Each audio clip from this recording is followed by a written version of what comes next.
Hi, everybody. Welcome to Busy Living Sober. Busy Living Sober. Busy Living Sober. Okay, it's episode 257. 257 episodes. And here we are.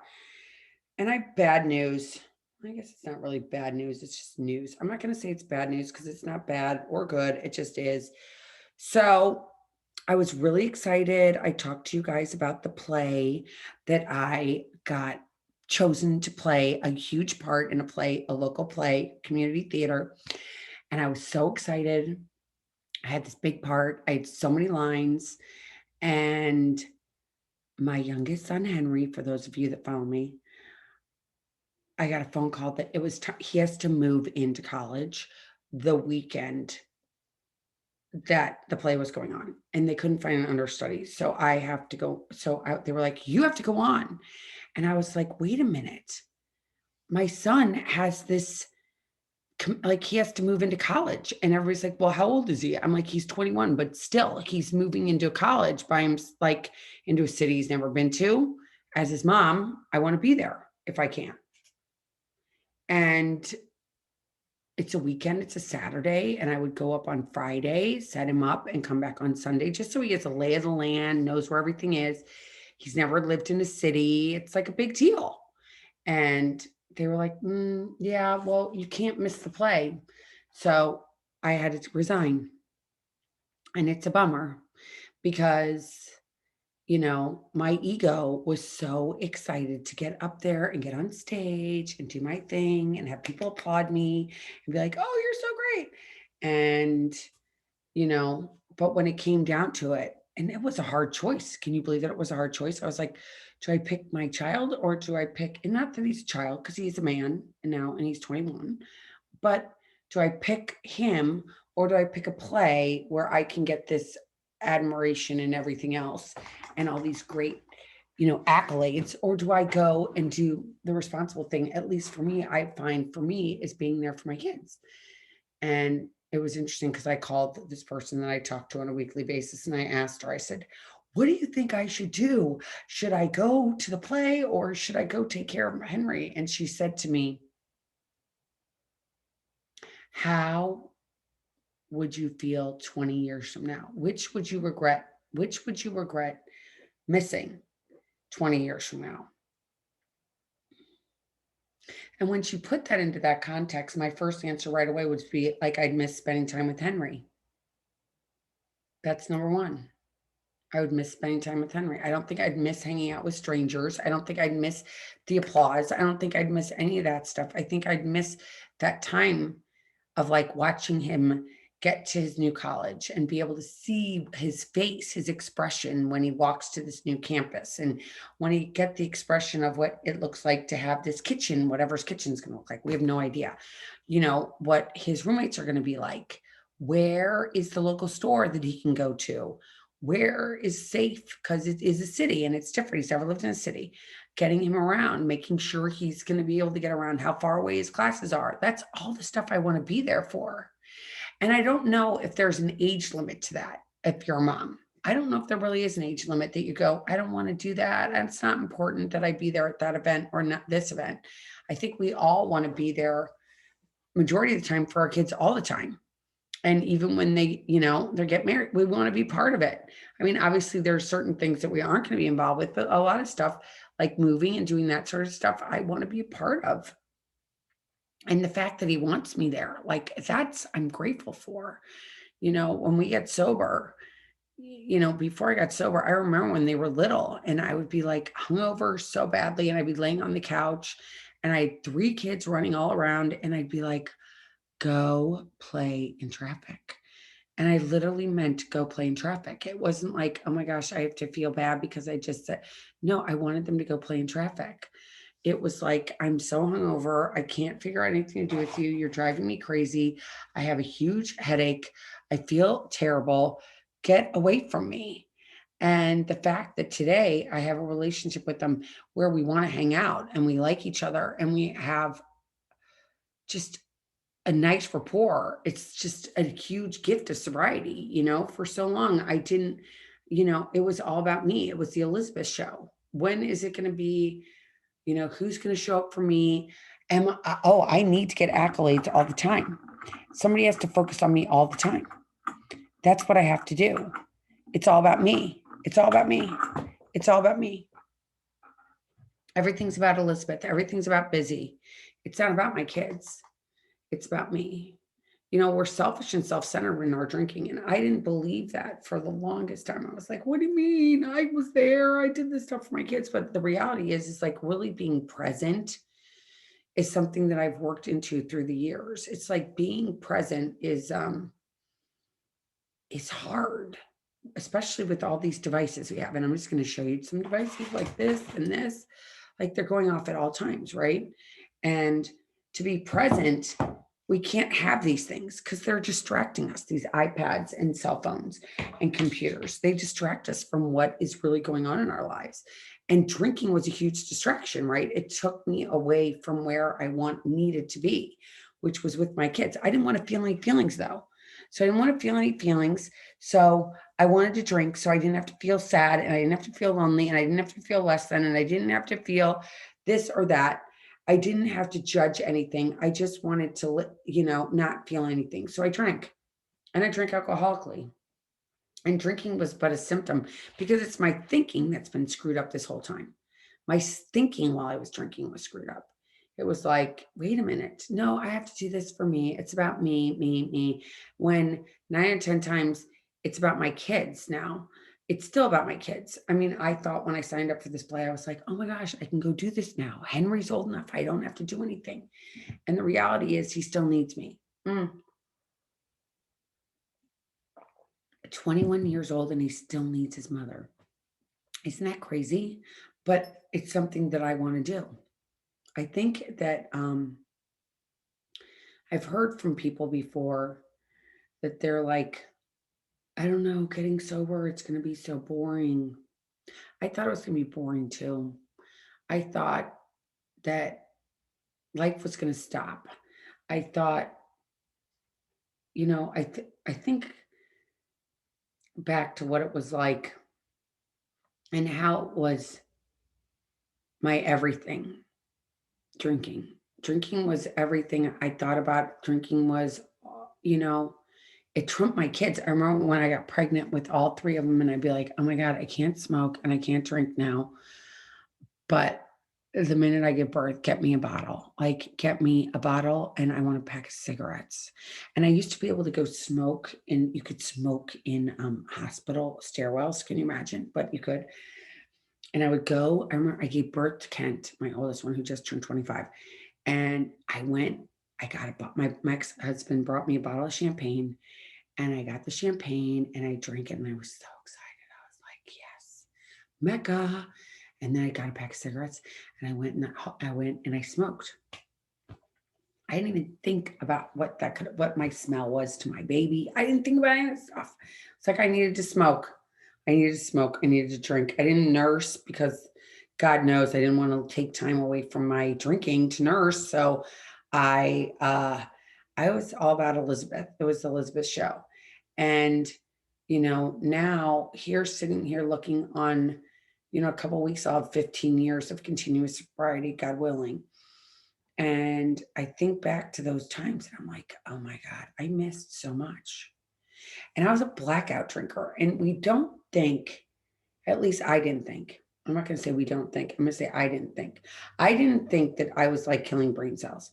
I didn't think that it was a big deal. I was like, whatever, I'm drinking. Everybody drinks.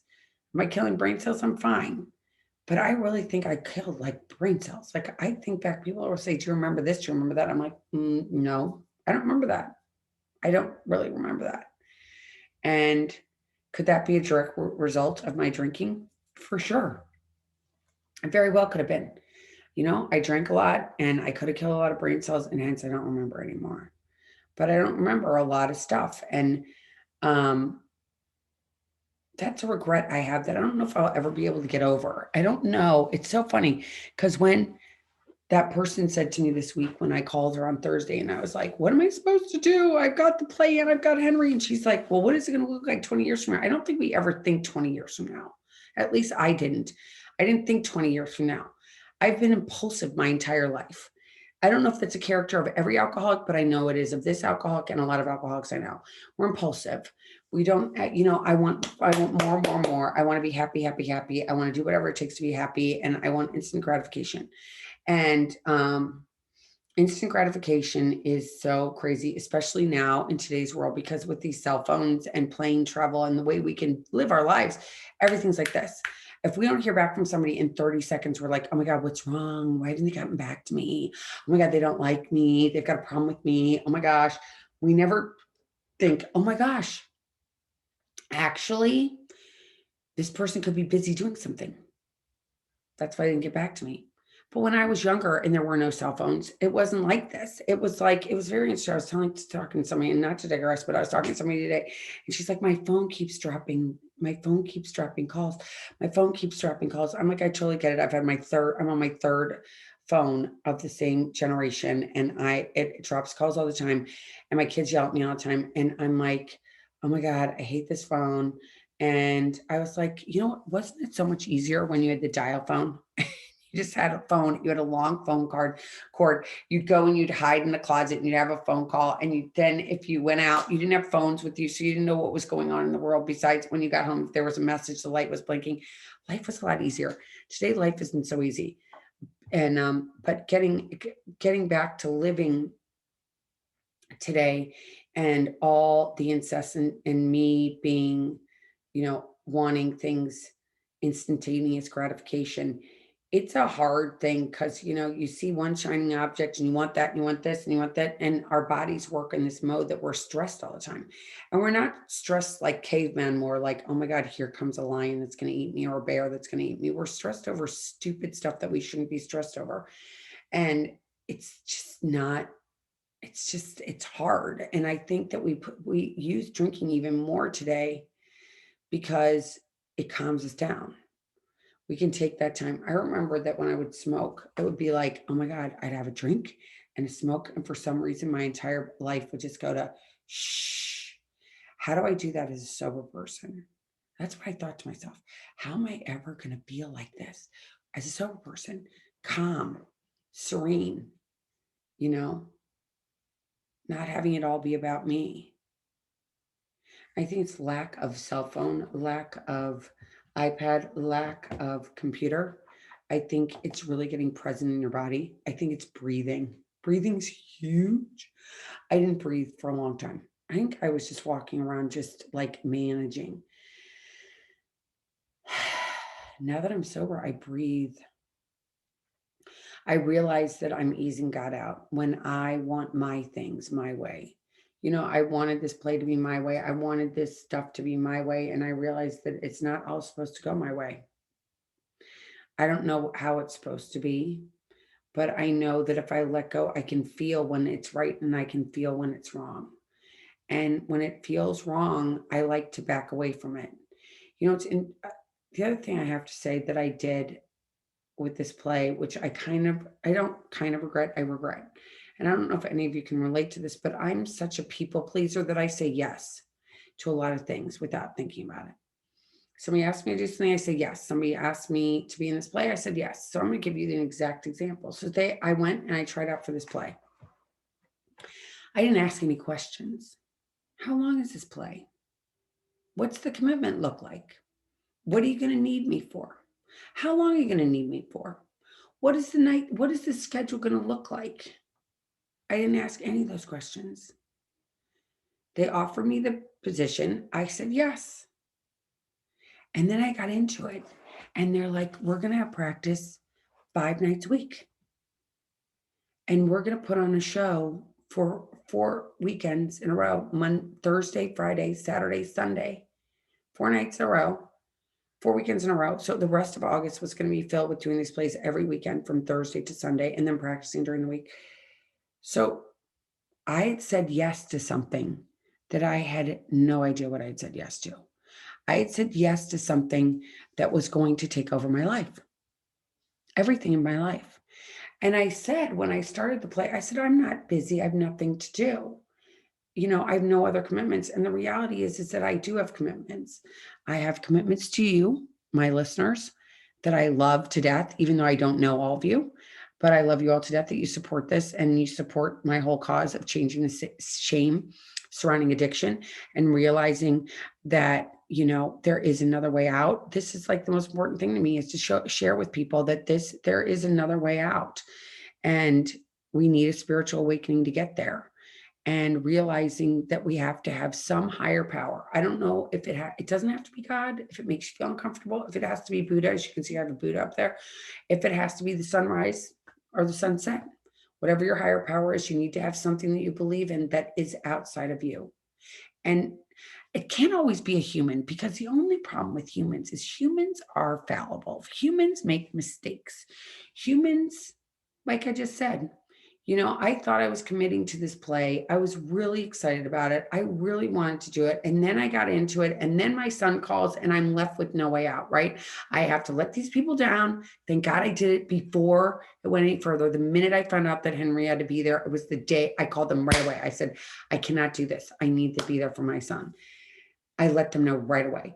But I should have taken the time to say, what do I need? Taking time, realizing that there is a higher power out there, that it's God, and he's going to forgive me no matter what. I think God always forgives us. So I believe in that. That's what I believe. It's what it works for me.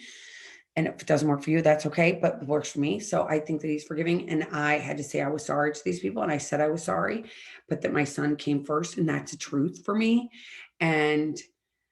But I don't want to get into these situations anymore. I don't want to keep jumping into situations where I'm trying to please someone else, but I'm not knowing if it's actually right for me.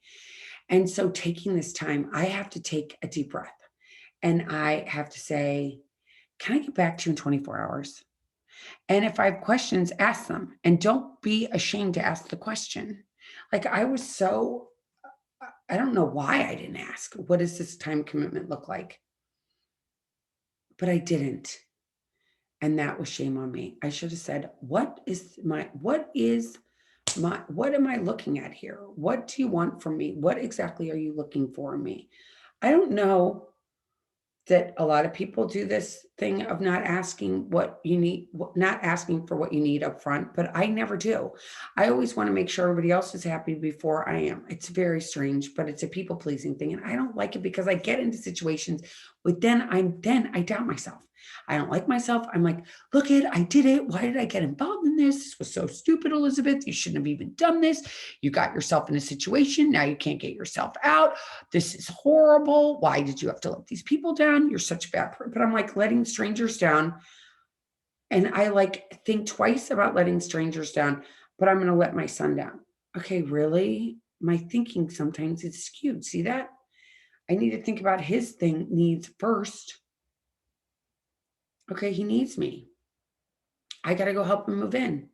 I got to go help him find out, where does he get cash? Where does he get food? Where's his classes? I want to do that. When he was in elementary school, I wasn't there. Henry was 6 when I got sober. So, I want to be there now. I don't want to miss another minute. I already wasted. I missed 6 years. I want to be there 110%.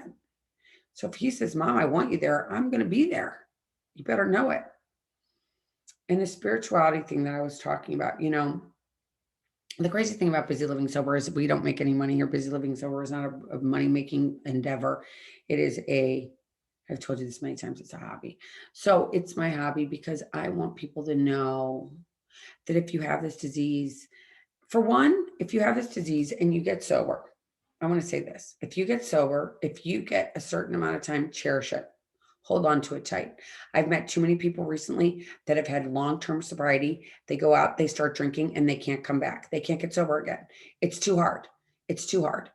If you get sober the first time, hold on to that sobriety. Don't give it up for anything.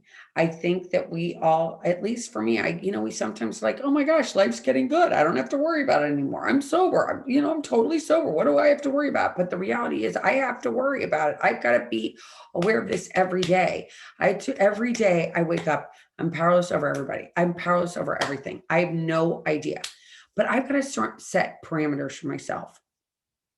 Like okay, I'm not going to say yes to something until I think about it for 24 hours.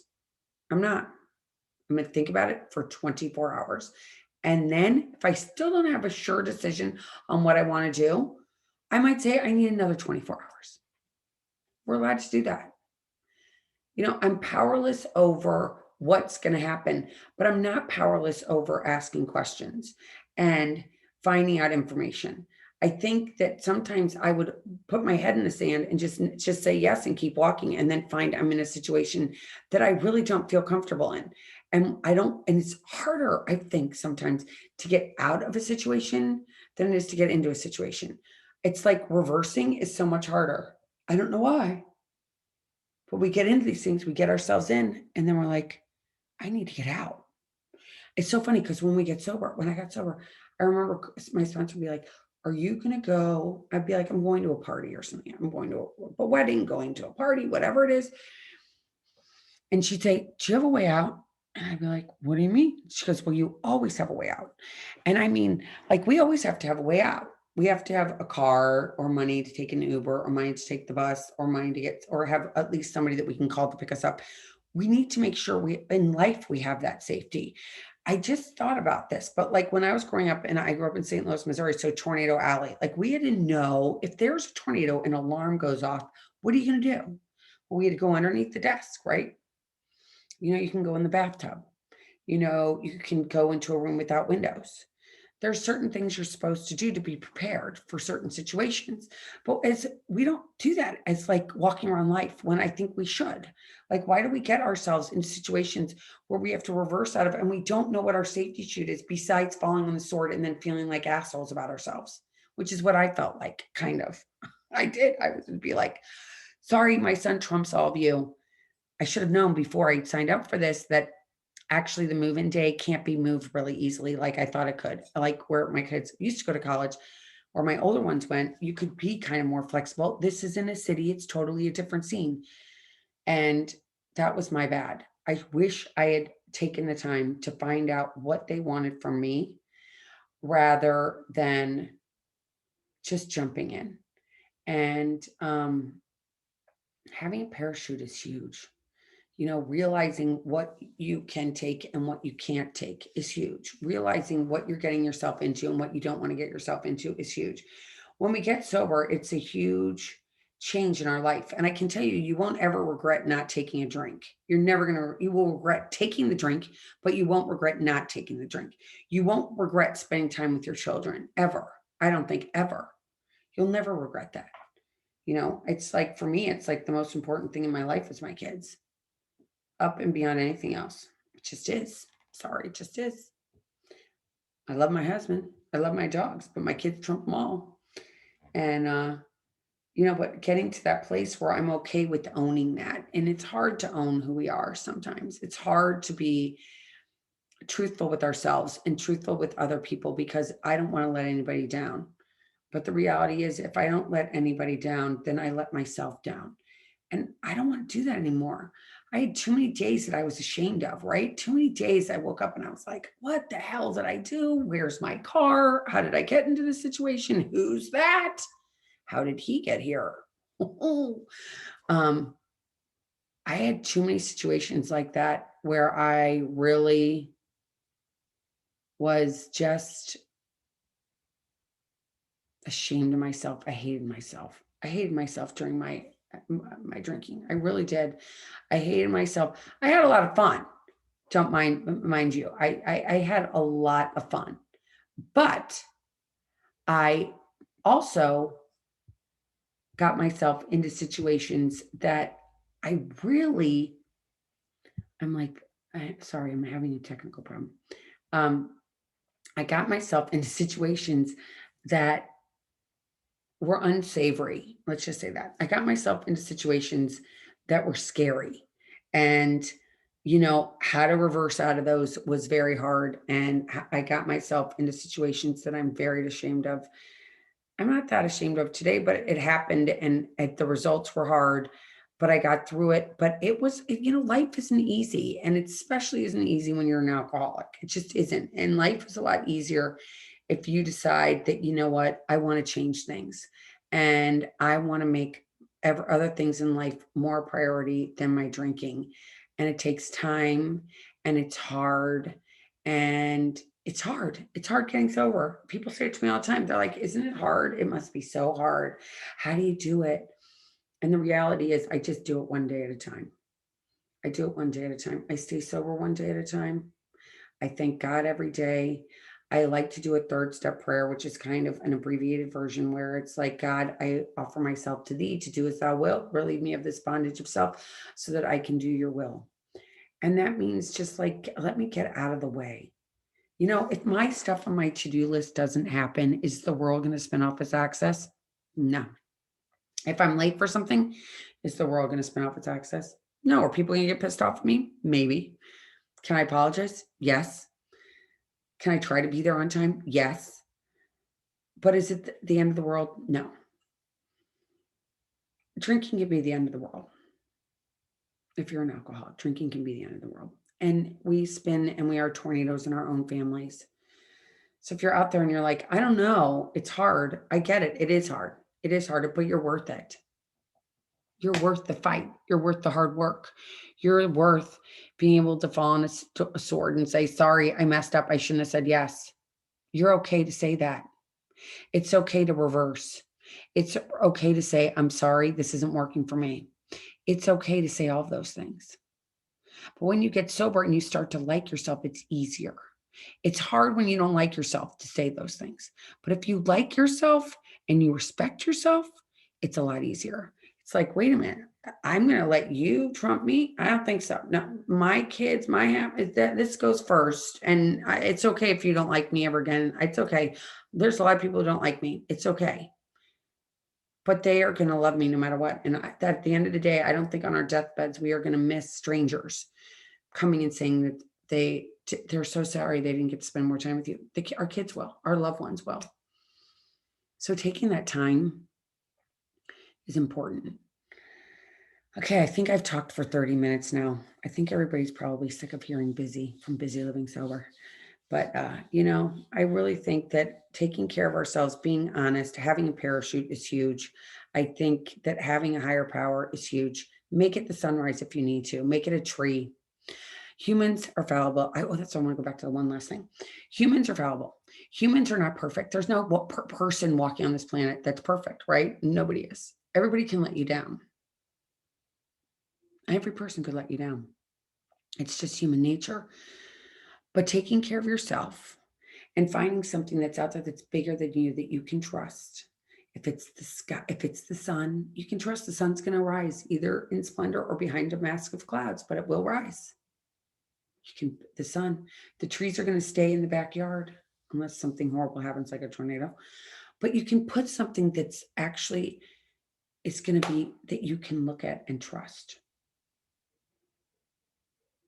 And making that your higher power and trusting that every day that can help you stay sober, whatever that is, make it happen.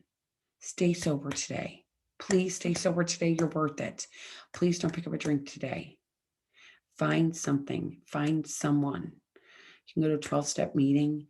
Go on Zoom. I always tell people, you can go on Zoom now. It's such an awesome thing. It's like the best thing that came out of the pandemic is Zoom meetings, because you can go to a meeting anywhere in the world and you don't even have to put your name on there.